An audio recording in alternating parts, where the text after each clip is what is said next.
కేవలం ఒక స్పూను మెంతులతో ఎంతటి పొట్టైనా కరిగిపోతుంది. ఇది అక్షరాల నిజం. ఇలా చెయ్యండి చాలు. మన ఇంట్లో ఉండే వంటగదిలో ఉండే మెంతులు తినడానికి రుచికరంగా లేకపోయినా ఆరోగ్యానికి మాత్రం చాలా మంచివి. ప్రోటీన్ల శాతం ఎక్కువగా ఉండే మెంతులు ఉపయోగాలేంటో తెలుసుకుందాం. మజ్జిగలో ఒక స్పూన్ మెంతులు రాత్రంతా నానబెట్టి ఉదయాన్నే పరగడుపున తాగితే ఒంట్లో ఉన్న మొత్తం కొలెస్ట్రాల్ పూర్తిగా తగ్గుతుంది. ఎంతటి బాన పొట్టైనా సరే ఖచ్చితంగా కరిగిపోతుంది. పొట్ట ఉబ్బరించినట్లు ఉండటం, జీర్ణక్రియ సరిగా లేకపోతే, మలబద్ధకంగా ఉంటే కేవలం అర స్పూన్ మెంతులని నానబెట్టుకొని తినడం లేదా మెంతిపప్పు, మెంతులతో చేసిన అన్నం, మెంతి చపాతీ రూపంలో తినడం వల్ల మంచి ఫలితం ఉంటుంది. రక్తంలో ఉండే ఇన్సులిన్ స్థాయిని తగ్గించే ఉల్లి చేసిన మేలు తల్లి చేయదు అని మనందరం వినున్నాం. మరి నిజంగా శరీరం లోపల ఆరోగ్యానికి ఉల్లి ఉపయోగపడుతుందో లేదో గానండి, జుట్టుకు మాత్రం భలే ఉపయోగపడుతుందట. ఉల్లిపాయ ముక్కలు కట్ చేసి ప్రతి కూరలోనూ వేస్తుంటాం కదా, అట్లాగే ప్రతిరోజు ఉల్లిపాయని కాస్త గ్రైండ్ చేసి పేస్ట్ చేయండి. ఆ ఉల్లి పేస్ట్ని మాడుకు బాగా పట్టించండి. తలంతా కూడా నూనె ఎట్లా పట్టిస్తారు బాగా మర్దం చేసి, ఆ ఉల్లి పేస్ట్ని, ఉల్లి రసాన్ని బాగా మాడుకు పట్టించి ఆరే వరకు 20 నిమిషాలు అరగంట అట్టు పెట్టుకోండి. చక్కగా తలస్నానం చేయండి. జుట్టు కుదుళ్ళు హెల్దీగా అవటానికి, జుట్టు ఊడినా తిరిగి రావటానికి, జుట్టు గ్రోత్ బాగుండటానికి, జుట్టు కుదుళ్ళకి రక్త ప్రసరణ వ్యవస్థ బాగా పెరగటానికి అన్ని రకాలుగా ఉపయోగపడుతుంది. మనందరికీ జీలకర్ర తెలుసు. అవును. అసలు జీలకర్ర వేయని తాలింపు అంటే ఉండదు. దానిని పోలి ఉండే సాజీరా, జీలకర్ర కంటే చాలా అద్భుతమైన ఫలితాలు ఉన్నాయి, ఔషధ గుణాలు ఉన్నాయి. మరి ఇలాంటి దాన్ని రేరుగా కొన్ని స్పెషల్ వంటల్లోనూ వాడుతుంటారు.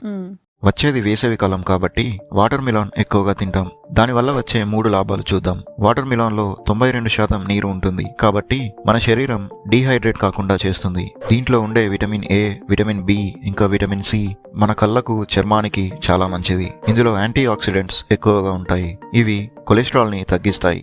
కొంతమందికి ఎప్పుడైనా పొట్టలో గ్యాస్ పట్టేసి ఛాతీ అంతా బరువుగా, చెస్ట్లో నొప్పిగా, కాస్త గాలి ఆడనట్టు, ఆహార పదార్థాలు కాస్త కిందకి పైకి జరగకుండా అక్కడ స్ట్రక్ అయినట్టు, గ్యాస్ రిలీజ్ అవ్వకుండా పట్టేసి ఇబ్బంది కలిగిస్తూ ఉంటుంది. అలా గ్యాస్ పట్టేసినప్పుడు రిలీఫ్ కోసం కాస్త వాము, ఇంట్లో మన బజ్జీల్లో వేసుకునే వాము ఉంటుంది కదా, ఆ వాము అట్లా తీసుకుని అన్ని వాము పలుకులు ఒక అర స్పూను నోట్లో వేసుకుని నమిలి ఆ ఊట మింగుతూ ఉంటే ఆ వాములో గ్యాస్ని రిలీజ్ చేసే గుణం చక్కగా ఉంటుంది.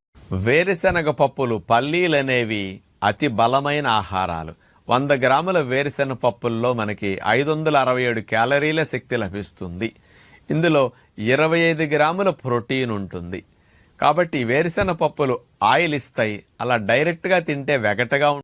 భోజనం చేసిన తర్వాత కొంతమంది ఒక్కపొడి నములుతుంటారు, కొంతమంది మరొక కిళ్ళీలు లాంటివి ఏమైనా నములుతుంటారు. వీటన్నిటికంటే కూడా ధనియాల పప్పు నోట్లో వేసుకుని నమలటం చాలా మంచిది. మార్కెట్లో సాల్ట్ వేయకుండా ధనియాల పప్పు విడిగా అమ్ముతారు. దాన్ని వేపి మంచి సువాసన, రుచిగా ఉండేటట్టు చేసి అమ్ముతారు. అలాంటి పప్పుని ఇంట్లో ఉంచుకొని 1 స్పూను భోజనం అయిన తర్వాత నోట్లో వేసుకుని నమిలితే చీపురు, చాట ఈ 2 లక్ష్మీ స్వరూపాలు. వీటిని తిరగేసి పెట్టకూడదు. చాలామంది తెలియక చాట తిరగేసి పెడుతూ ఉంటారు. చాట ఎప్పుడూ తిరగేసి పెట్టకూడదు. చాట తిరగేసి పెడితే లక్ష్మీ కటాక్షం మొత్తం తగ్గిపోతుంది. అలాగే లక్ష్మీదేవిని గంధంలో ముంచిన మల్లెపూలతో పూజిస్తే లక్ష్మీ కటాక్షం సాధారణంగా గ్రామీణ ప్రాంతాలలో బొప్పాయి పుష్కలంగా దొరుకుతుంది. ఇక పట్టణ ప్రాంతాలలో దొరికే అవకాశం కాస్త తక్కువనే చెప్పాలి. అయితే చాలా మంది బొప్పాయి తినడం పట్ల ఆసక్తి చూపరు. కానీ ఈ బొప్పాయి తినడం వల్ల మన శరీరానికి ఎన్నో ఆరోగ్య ప్రయోజనాలు ఉన్నాయి. ముఖ్యంగా మన శరీరానికి అవసరమయ్యే విటమిన్స్ ను ఈ బొప్పాయి పుష్కలంగా అందిస్తుంది. అలానే అజీర్తితో బాధపడే వారికి ఈ బొప్పాయి ఎంతో మేలు చేస్తుంది. అలానే ఆడవారికి ఋతుస్రావ నొప్పుల నుండి ఉపశమనాన్ని కూడా కలిగిస్తుంది. ఇక కిడ్నీలకు ఎంతో మేలు చేస్తూ ఆరోగ్యంగా ఉంచుతుంది.